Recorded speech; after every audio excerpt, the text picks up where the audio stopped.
Into Richmond's troubled Department of Social Services. We told you last night a report revealed the department was closing cases too early, possibly putting children in danger. Tonight, CBS 6's Melissa Hippolyte went to city leaders to find out how many children's lives may have been at risk and if anyone will be held responsible for this. Melissa, what'd you find out? Well, Zoe, we have confirmed tonight that the program manager at the center of the auditor's report is still working in that capacity tonight at DSS.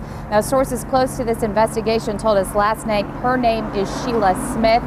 Smith, we learned today, is the head of Child Protective Services, and she's worked with CPS for 30 years. Now, the man currently overseeing the Department of Social Services says he'll be looking into disciplinary action on multiple employees, but he says because of staffing issues at this point, it's just too early really to fire people immediately. In a Thursday afternoon news conference, City Auditor Umesh Dalal said that this man, Stephen Harms, the man overseeing Richmond's troubled Department of Social Services on a temporary basis, along with the former interim director of DSS, Tanya Vincent, were both kept in the dark about decisions made by a program manager that may have compromised the safety of some children. The manager made decisions and implemented procedures that were inconsistent with the state policies. According to Dalal's report, the head of Child Protective Services, Sheila Smith, was put in charge of making sure action was taken in more than 800 open cases of alleged child abuse or neglect.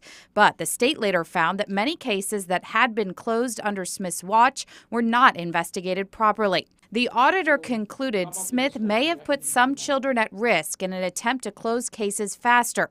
But Stephen Harms says Smith actually felt she was acting in the best interest of the children. Umesh concluded that this woman was trying to make herself look better by closing so many cases. Is that something that you found now that this has come to light?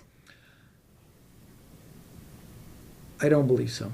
Harms, who last January was tasked with improving DSS after several outside investigations revealed the agency was not doing enough to remove some children from abusive homes, says he thought the agency was making positive progress. But did you know that hundreds of cases had been closed? I mean, this was an extremely large number compared to some other jurisdictions. Yes, we did. And we, at that time, took that as a sign of the progress that we were making. Now, to fix the problems found in Dalal's latest investigation, Harms says the state will be providing help, working side by side with Smith, who, despite the allegations, will remain as the head of Child Protective Services. Clearly, as they found,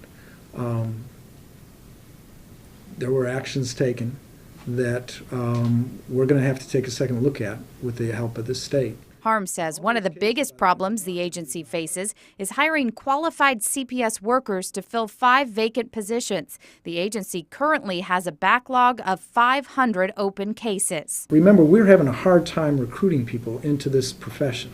So what we need to do is first find ways that we can strengthen, train, and build this team. Now, we reached out to Sheila Smith for her reaction to the report. I have yet to hear back from her tonight. In the meantime, Harms also told us the state is investigating a number of child deaths in cases where the children were known to DSS at some point. I'll tell you about that coming up tonight at 6. Reporting live on Broad Street tonight, Melissa Hippolyte, CBS 6.